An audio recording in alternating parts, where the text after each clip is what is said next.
Everybody hates Shy. And here's why. Dabo Swinney, congratulations. You played yourself. Also, you have a stupid face. So Clemson quarterback Kelly Bryant is officially transferring from the school. Now, under the NCAA's new redshirt rules, this year of eligibility is not wasted. You can play up to 4 games.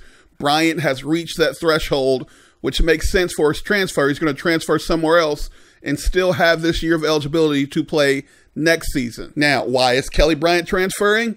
Dabo Swinney and Clemson have named the backup, the true freshman Trevor Lawrence, as the starter. Kelly Bryant was the heir apparent to Deshaun Watson. Kelly Bryant started the whole season last year, and Clemson only lost 2 games with him at the helm. 1, Kelly Bryant was injured. They lost to Syracuse. And 2, his offensive line played terribly in the game against Alabama. Bryant went as far as calling the move to start Trevor Lawrence officially a slap in the face. And I agree. I mean, what more could he have done? And there are a lot of stats out there that Trevor Lawrence's numbers are a little bit better than Kelly Bryant's. And they are marginally a little bit better than Kelly Bryant's, but he's had more opportunities. Trevor Lawrence has played more series than Kelly Bryant has played. Call it what you want. Maybe the fix is in. Seems like Clemson tries a lot harder to throw touchdown passes when they get close to the goal line when Trevor Lawrence is in there as opposed to Kelly Bryant. Is that something that the coaches are doing to justify this move? Crazier things have happened, dude. It's possible. They could be padding the stats for Trevor Lawrence. This isn't the first time that Dabo's done this. Deshaun Watson ended up starting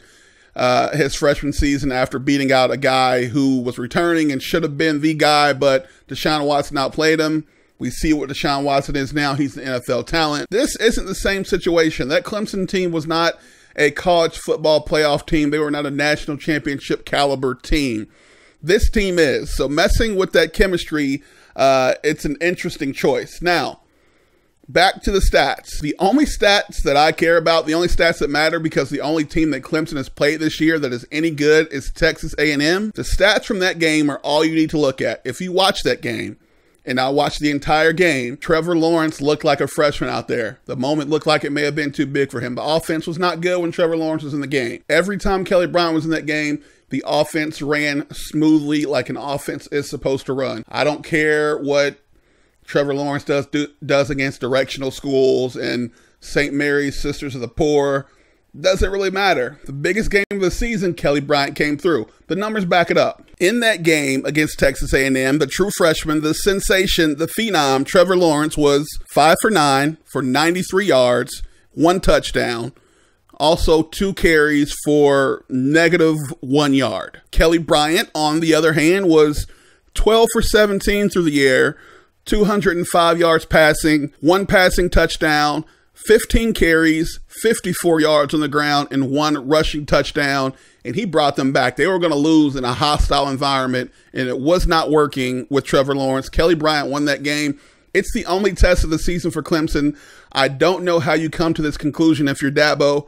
The freshman has to sit anyway. He's going to be there for a couple of seasons. He's probably only going to play 3 years. He's there. I don't know what you lose from playing Kelly Bryant. I also don't know what you see with your eyes, because from what I've seen with my eye test, you can see that Trevor Lawrence is going to be good, but they're a better team when Kelly Bryant is on. Now, how does this situation compare to Alabama? That's a very good, important thing we need to bring up, because in my opinion, he's been for the last couple years doing his best Nick Saban impression. I think he has a complex where he's obsessed with trying to be better than Nick Saban, and it won't happen. And he's basically just copying off of what they're doing in Tuscaloosa right now.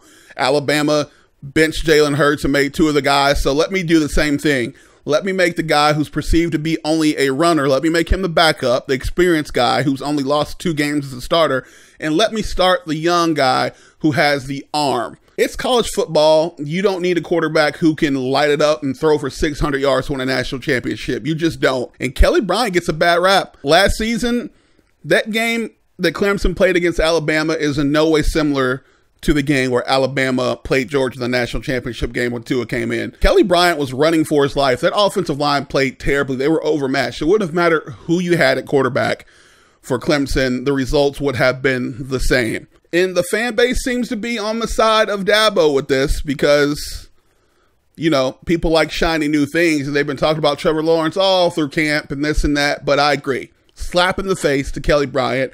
He deserves to be the starter on this football team. And that's one of the difficult things about being an athlete.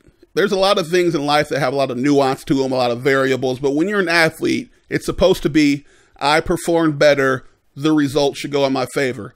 That's what growing up as an athlete is like. Oh, I outplayed you, I win. And from Kelly Bryant's perspective, he outplayed Trevor Lawrence. He's supposed to win. That's an athlete's mentality. But he didn't. So I can't blame him for transferring. This is not one of those things where a guy doesn't get his way and throws a fit and he's been a crybaby, so he goes and takes his ball and goes home. This is something completely different.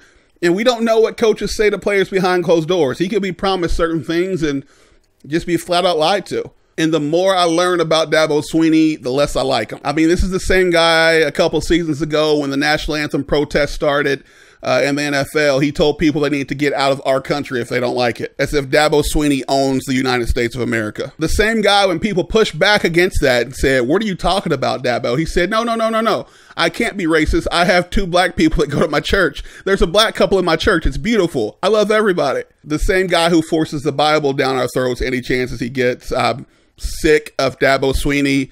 And God forbid this guy goes down with a twisted ankle. I don't even know who the third string quarterback is. Hunter Johnson left. He's at Northwestern now. He is in a predicament. He rolled the dice. I'm sure he knew Kelly Bryant was probably going to transfer. He wasn't showing up to practice.